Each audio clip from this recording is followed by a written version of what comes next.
말씀입니다. 마태복음 13장 44절의 말씀입니다.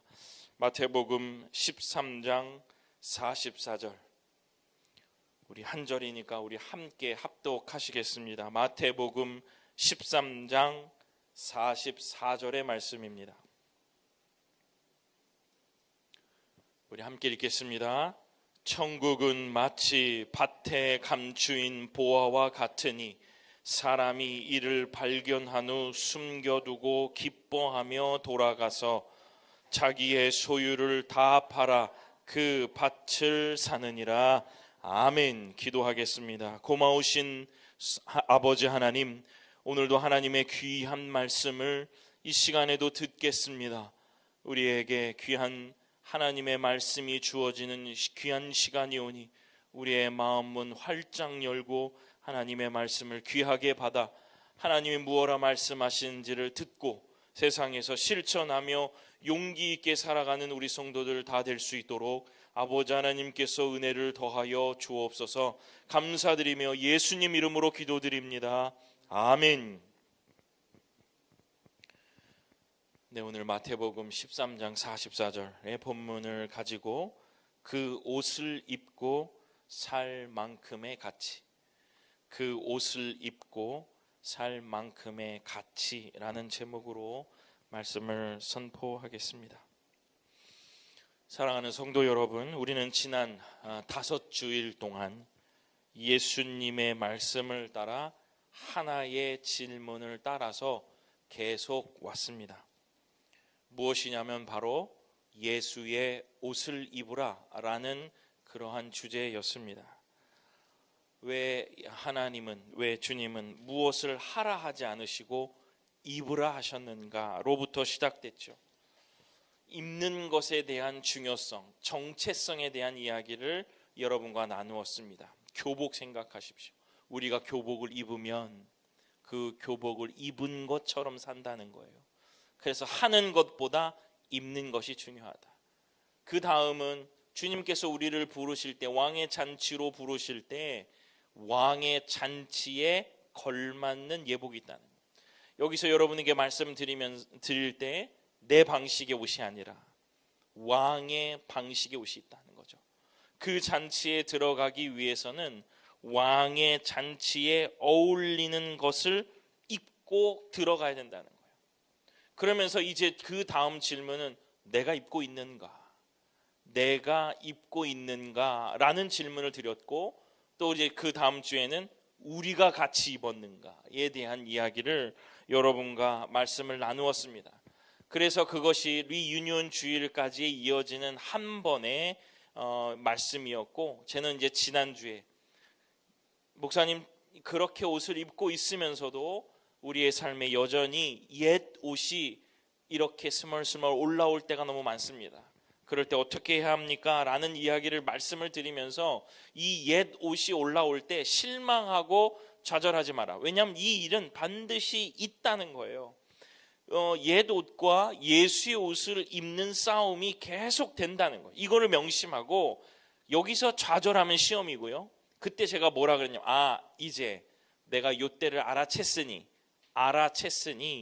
예수의 옷을 선택할 때구나를 알아채시라. 이렇게 지난주에 제가 말씀을 드렸습니다. 이 싸움은요, 그냥 한 번에 이기고 끝나는 싸움이 아니라 여러분과 우리의 삶에 가장 많이 일어나는 일일 겁니다. 내가 누구와 만날 때, 직장에 있을 때, 사업을 할 때 내가 옛 옷, 옛 성품과 함께 예수의 옷을 입고 사는 그 싸움이 계속 될진데, 그 옛 옷이 올라올 때마다, 그것이 감지될 때마다 내가 그럼에도 불구하고 실망하지 않고 예수께서 주시는 힘을 따라서 내가 예수의 옷을 입는 것을, 예수의 성품을 따르는 것을 선택할 지점이다 라고 알아채라 라고 지난주에 말씀드렸고, 이제 오늘은 시즌 1의 마지막을 보내면서 그렇다고 한다면 이 모든 이 설교를 다 묶는 질문을 하나 하면서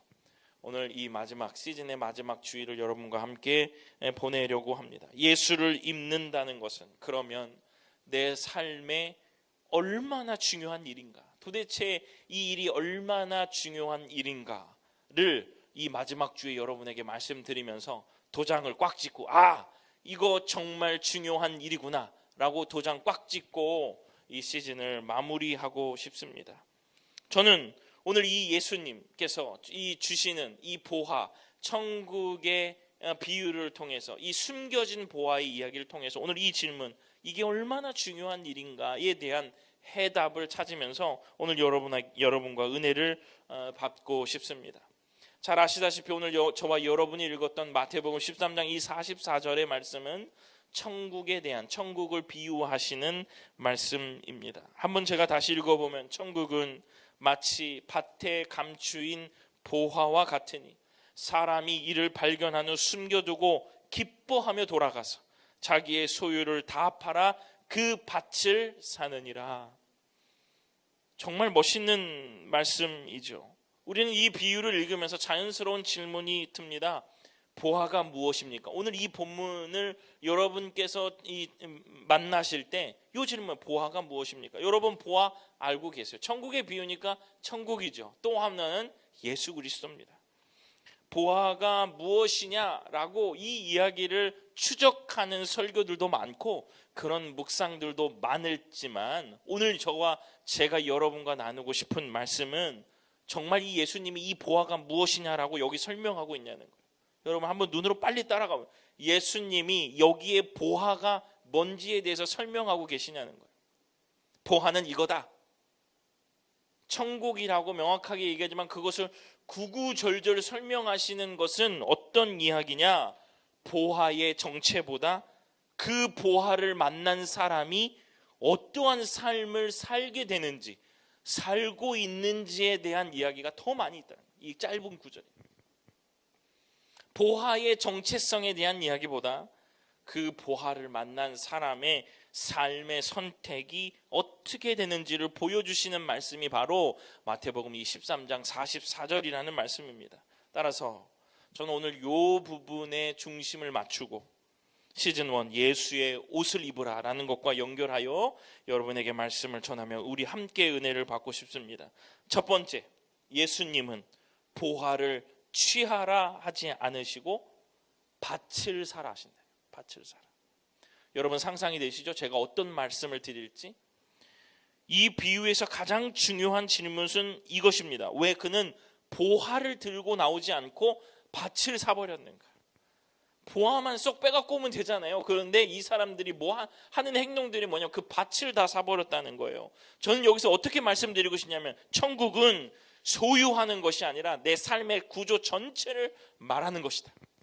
보화만 뽕 빼오는 것이 아니라 천국은 소유가 아니라 삶의 구조를 바꾸는 일이다. 이렇게 말씀드리고 싶은 거예요. 오늘 이 본문의 말씀은 분명히 그런 얘기하고 있죠. 보화 귀하죠. 그죠? 보화를 취하는 거 좋습니다. 그러나 그 보화, 밭은 뭐예요? 그 보화가 머무는 자리라는 거. 그 보화가 머무는 자리. 여러분 이 보화만 취하는 것보다 이 보화가 머무는 그 자리를 우리 보러 사라라고 말씀하시는 것과 동일하다는 거예요. 보화는 손에 쥘 수 있지만 밭은 그 삶을 얹어야 된다는 거예요. 보화는 손에 쥘 수 있어요. 그런데 밭은요, 우리의 삶 전체가 얹어져야 가능하다는 얘기예요. 따라서 예수를 입는다는 것은 귀한 것을 하나 더 갖는 것, 이것보다요, 그 가치를 지켜낼 수 있는 구조가 있는가, 그 보화를 지켜낼 수 있는 내 삶의 구조가 있는가를 오늘 말씀은 우리들에게 다시 한번 생각해 보라 하시는 겁니다. 예수님은 보화를 취하라 하지 않으시고 그 보화가 묻혀있는 밭 전체를 다 사라는 거예요. 천국만 취할 수는 없어요. 천국이 이루어질 수 있는 내 삶의 구조 전체를 만들라, 아니면 그것에 희생하라, 이렇게 말씀하고 계신다는 거예요. 사랑하는 성도 여러분, 우리가 이 점에서 우리의 신앙을 돌아볼 수 있습니다. 우리는 보화를 발견했죠. 이미 발견했죠. 이건 아멘입니다. 우리는 그 보화를 이미 발견한 사람이에요. 그럼 이 발견한 사람이 오늘 44절의 이야기를 보면 뭐예요? 밭을 산대요. 여러분, 밭을 사고 계십니까? 그 보화가 유지되고 그 보화가 정말 가치롭게 있을 만한 그 밭을 사는 행위를 여러분 하고 계시냐는 거예요. 아니면 보화는 알았는데 여전히 옛날 성품, 예전 밭에서 살고 있는 것 아닐까. 주일에는 복음을 붙들고 말씀 보고 아멘 아멘 하지만 월요일에는 그냥 예전의 밭에 가서 또 많이 거두고 좋은 거 먹으려고 하고 다른 사람보다 많으면 뻐기고 이런 삶이 아니냐. 천국의 보화를 얻은 사람이 밭을 사는 것은 예전 밭이 아니라 천국이 유지될 수 있는 밭을 사는 겁니다. 그 보화가 묻혀 있을 만한 밭을 사는 거예요. 사랑하는 주님의 성도 여러분 안에 보화가 있고요. 제 안에도 보화가 있습니다. 그 보화를 얻으려면 보화만 가져오는 것이 아니라 밭을 사야 돼요. 그 보화가 묻혀 있는, 그 보화가 머무는 밭을 사야 된다는 거예요. 여러분 굉장히 상징적이고 비유적인 이야기지만 여러분들 충분히 이해하실 겁니다. 그 보화가 묻혀 있을 만한 그러한 내 삶의 밭이 있는가? 그 밭을 사고 있는가? 그 밭을 사서 내가 그것을 귀중하게 여기고 있는가? 이것이 중요하다는 말입니다. 오늘 말씀을 들은 주님의 귀한 성도의 삶에 이 보화가 머무는 자리, 그 밭을 사는 그 삶의 구조를 변화하는 그런 귀한 성도들 되시기를 주님의 이름으로 축원합니다. 두 번째는 이 보화를 발견한 사람은 다 팔았다. 이 다 팔아는 그냥 헌신하는 것을 과장하는 것이 일부만 판 것이 아니라 과장하는 것이 아니라 유지의 조건이라는 이 다 판다는 거예요. 들어보세요. 그 보화를 발견한 것은 자기의 소유를 다 팔았다는 거예요. 여러분 엄청나게 여러분 이해가 이제 되실 겁니다. 이 보화를 발견한 사람은 자기의 소유를 팔았대요.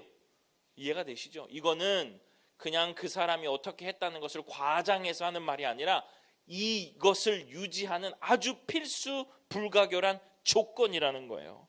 왜냐하면요, 밭은 겸하여 가질 수 없어요.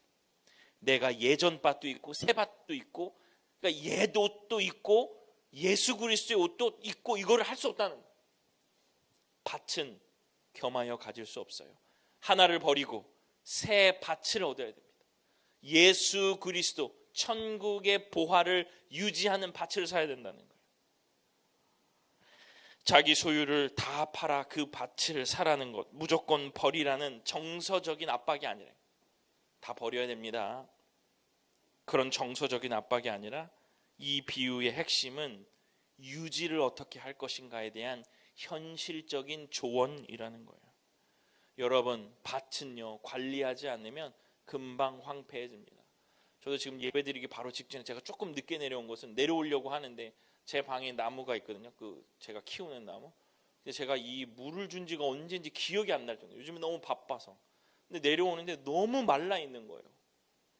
그냥 한 번도 이 주중에도 느껴보지 못했던 나뭇잎들이 다 고개를 숙이고 있는 거예요. 그래서 막 불이 나게 지금 물 주고 내려왔습니다. 물 주고. 조금만 이 나무 하나도 관리하지 않으면 나뭇잎이 수그러는 이 밭은 그러겠어요? 여러분 우리가 예수 그리스도를 발견한 그 보화가 머무는 자리 관리하지 않으면 그냥 황폐해집니다. 세상의 말이 들어오고 세상의 조언이 들어오고 세상의 방식이 우리의 삶에 들어오면 그 밭은 금방 황폐하는 거예요. 잡초가 자라듯이. 길이 생기고요. 다른 동물들이 지나가는 길이 생기고 결국은요. 여러분 이렇게 되면요. 제가 그 나무가 있었다는 것을 잊어버리니까 물을 안 준 거 똑같아요. 보화가 거기에 있는지를 잊고 사는 거예요. 내 삶에 예수 그리스도가 정말 박혀 있는지도 까맣게 잊고 주일날 여기라도 와야지 기억나는 사람이 된다는 거예요. 밭을 사는 사람은요. 그래서 우리의 기본적인 가지고 있는 소유의 구조를 정리해야 됩니다. 여러분 이해하실 거예요. 내가 어떠한 새 것을 사가지고요 무언가를 놓는다면요 여러분 차곡차곡 쌓지 않고 그것을 정리하여 버려서 대신하는 경우가 더 많이 있습니다. 똑같습니다. 우리의 예전의 옷, 예전의 밭은 버리고 새 밭으로 기존의 소유 구조를 정리하는 그런 일들이 꼭 있어야 되는 거예요.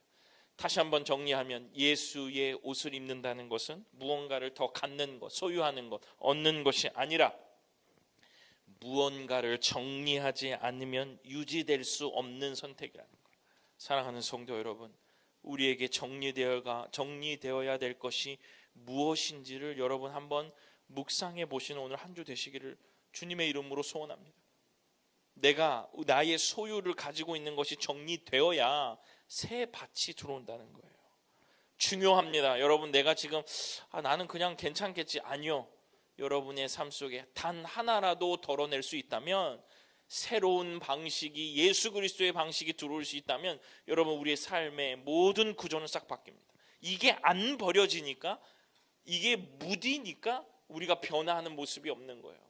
한 번이라도 여러분의 게으름을, 여러분의 불만을, 여러분의 자만을 내려놓는다면 예수의 신선한 바람이 우리의 삶에 들어오게 될 것입니다. 믿음으로 고백할 수 있는 우리 성도들 다 되시기를 주님의 이름으로 축원합니다. 어떤 관계의 방식은 조정돼야 돼요. 그 사람과 맺는 방식이 조금 그렇다면 조정되어야 돼요. 이게 소유를 정리한다는 얘기예요. 내 삶의 기본적인 구조를 변경한다는 것은 관계를 조정한다는 거예요. 소비의 기준도 달라져야 된다. 이거 달라져야 되는 거예요. 어떤 말투, 어떤 반응, 이런 것들도 달라져야 돼요. 나의 소유의 기본적인 구조를 바꾸라. 그래야, 다 팔아야 그것이 유지돼요. 신앙이 과해져서 신앙을 막 또 뭐 이렇게 좀 하이 크리스천이 돼서 그런 말이 아니라, 여러분, 이렇게 되는 것은 나의 보화가 나의 삶의 실제가 되는 거예요. 그냥 이렇게 하늘에 떠 있는, 공중에 떠 있는 예수 그리스도가 아니라 나의 관계의 방식이 조정되고, 나의 사랑과의 말투와 반응이 조정되고, 소비의 기준이 달라진다는 것은 내가 그 밭을 사는 행위와 함께 그 보화가 내 삶의 실제의 가치로 보여진다는 거예요. 이게 예수의 옷을 입는다는 거예요. 와, 나 예수 그리스도를 가졌다? 여러분, 이게 보화가 세상 속에서 이게 보화를 얻었다라고 말 되겠습니까? 내가 교회를 다닌다, 예수 그리스도를 내가 나의 구주로 섬겼어, 이것이 와, 할 일이에요? 근데 여러분, 그 보화가 내 삶의 실제가 되면 와 하는 소리가 나옵니다. 예수를 믿는 사람이 저런다고? 예수를 삶의 가치로 가지고 있는 사람이 저렇게 할 수 있다고? 요게 와 하는 거예요. 야, 나 오늘 세례 받았어. 누가 박수 쳐줍니까? 가족들이나 박수 쳐주지. 그런데 그 밭을 사서 예수 그리스도가 나의 삶의 실제가 되면 와 하는 소리가 나옵니다. 여러분, 이 와 하는 소리를 듣는 귀한 크리스천 되시기를 주님의 이름으로 축원합니다. 마지막은요, 이 선택은 억지가 아니라 기쁨에서 나온다는 사실이에요. 여러분 기억하십시오. 이 선택은 억지로 하라는 것이 아니라 여러분 기쁨에서 나온다는 사실을 기억하시길 바랍니다. 왜 그러냐면 더 큰 좋은 가치를 본 사람의 자연스러운 반응이 기쁨이기 때문에 그래요. 그렇지 않아요, 여러분? 여러분들과 제가 어떤 것들을 봤는데 다른 사람들을 못 보는 아주 빛나는 보석이 내 눈에 들어왔다 그래요. 근데 사람들이 그것을 막 찾고 돌아다니고 있어요. 나하고 여러분들은, 저하고 여러분들은 다 보고 있는데 여러분 어때요? 쌤통이죠. 우리 눈에는 보이는데 저 사람들 안 보이면 기쁘잖아요. 저는 그렇게 보여요. 막 이게 무슨 얍삽한 기쁨이 아니라 예수 그리스도가 빛나는 것처럼 보이면 우리의 삶은 기쁩니다. 와, 저게 안 보이는구나. 저 길이 안 보이는구나. 예수를 붙잡고 걸어가도 이렇게 행복한데 저게 안 보이는구나. 저걸 선택 못하고 있구나. 아쉬움과 함께 내 삶에는 기쁨이 넘쳐 흐른다는 거예요. 본문에 중요한 단어가 하나 있죠. 기뻐하여 돌아간다. 기뻐하며 돌아간다는 거. 억지로 소유를 판 것이 아니에요. 마지못해 희생한 것도 아닙니다. 이미 비교가 끝난 사람이에요. 따라서 이 비유의 초점은 보화가 무엇이냐가 아니라 보화를 만난 사람은 더 이상 이전과 같은 방식으로 살 수 없게 되었다라는 그 사실입니다. 보화를 만난 사람은 더 이상 이전과 같은 방식으로 살 수 없게 되었다는 사실. 따라서 예수의 옷을 입고 그 옷을 유지하는 삶은요, 참아내는 신앙이 아니라 뭐 때로는 참아낼 때도 있지만 참아내는 신앙이 아니라 더 큰 가치를 본 사람들의 어떤 선택이냐? 기쁨의 선택이라. 더 큰 가치를 본 사람들의 기쁨의 선택. 사랑하는 성도 여러분, 축복하고 싶습니다. 여러분의 삶에 예수와 묶여있는 가치들 많이 있을걸요. 다른 사람들은 인정하지 않지만 내가 예수 그리스도 때문에 기쁜 것들이 있을 거예요. 이거 없으면 심각한 거예요. 예수 그리스도 때문에 내 삶에 그 기쁨과 가치가 있다면요, 그 가치를 알아본 그 사람들을 통한 사람들은 기쁨의 선택을 한다는 거예요. 기쁨과 환희가 찬 그런 크리스천. 신앙이 힘들게 느껴질 때 우리는 스스로를 자책과 책망만 하지 말고요, 이렇게 얘기해 보면 좋을 것 같아요.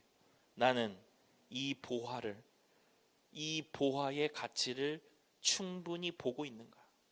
예수 그리스도라고 바꿔도 되겠습니다. 나는 예수 그리스도의 가치를 충분히 느끼고 보고 있는가를 질문해 보면 나의 이 삶의 모든 것들이 나를 책망하기보다는 더 예수 그리스도께 집중할 수 있는 요소요 원인이 된다라고 말씀드릴 수 있을 겁니다. 보화를 발견했지만 여전히 나는 두 밭을 동시에 붙들고 있는 것 아닐까? 이렇게도 생각해 볼 수 있잖아요. 여러분, 우리의 삶의 예수의 가치, 예수가 우리의 삶에 느껴지는 그 가치가, 오늘 제가 귀원문에서 예수가 이 세상에 가장 고상하다, 가장 고상한 나의 가치 예수 그리스도, 그거를 통해서 내 삶에 기쁨이 들어올 수 있다면 우리의 삶은 여전히 기쁜 삶이요 희망과 소망이 넘쳐나는 그러한 성도의 삶이 되리라 믿습니다. 사랑하는 주님의 성도 여러분, 오늘 우리가 이 말씀 속에서 우리 예수 그리스도와 이 교회를 다니고 예수 그리스도를 나의 구주로 섬기는 것이 기쁨이 되시기를 주님의 이름으로 축원합니다. 선택의 기쁨이 여러분에게 있으니 예수 그리스도의 가치를 알아보는 귀한 이때의 교회 성도들 다 되시면 좋겠습니다. 말씀을 마칩니다. 사랑하는 성도 여러분, 오늘 이 본문의 말씀을 보면 천국을 얻는 것, 예수의 옷을 입는 것은 무언가 하나를 더 얻는 것이 아닙니다. 신앙의 보화를 하나 더 소유하는 일이 아니라는 거예요. 말하자면 그 보화를 지켜내는 방향을 기쁨으로 선택한다는 거예요. 그 보화가 뭐냐? 이거 아니라 그 보화가 머무는 삶의 구조를 만드는 것을 우리가 선택한다라는 그러한 얘기입니다. 예수님은 보화를 취하라 하지 않으시고 그 밭을 사라 하신 말씀도 바로 이 때문입니다.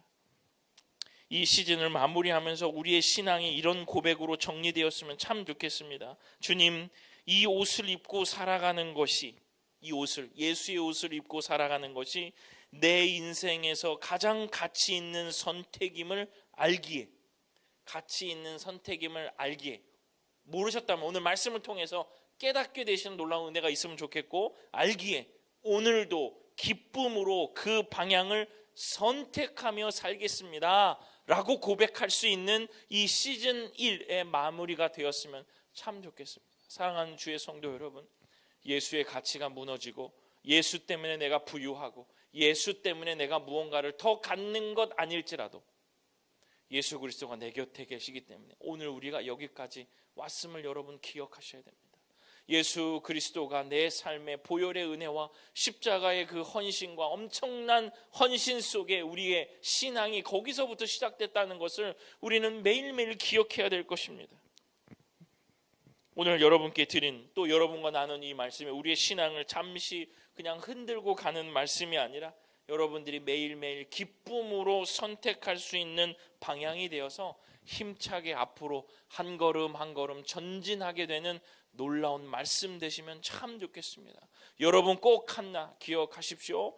보화를 본 사람은 그 밭을 사는 거예요.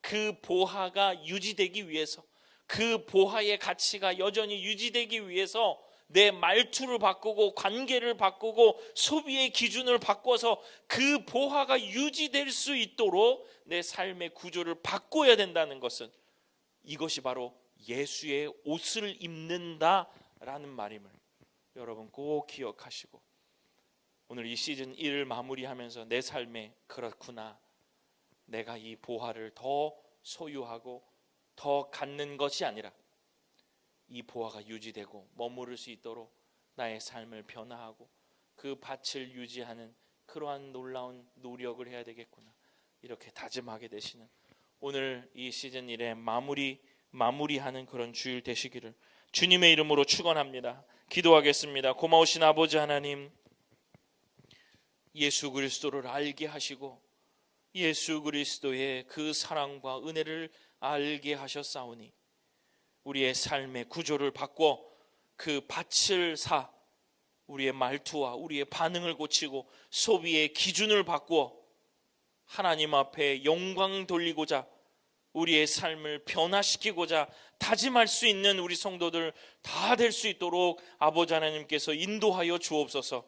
예수의 옷을 입고 다 같이 입고 성도로서 이 세상에 넉넉히 승리하며 사는 우리 성도들 다 될 수 있도록 아버지 하나님께서 은혜를 더하여 주옵소서. 감사드리며 예수님 이름으로 기도드립니다.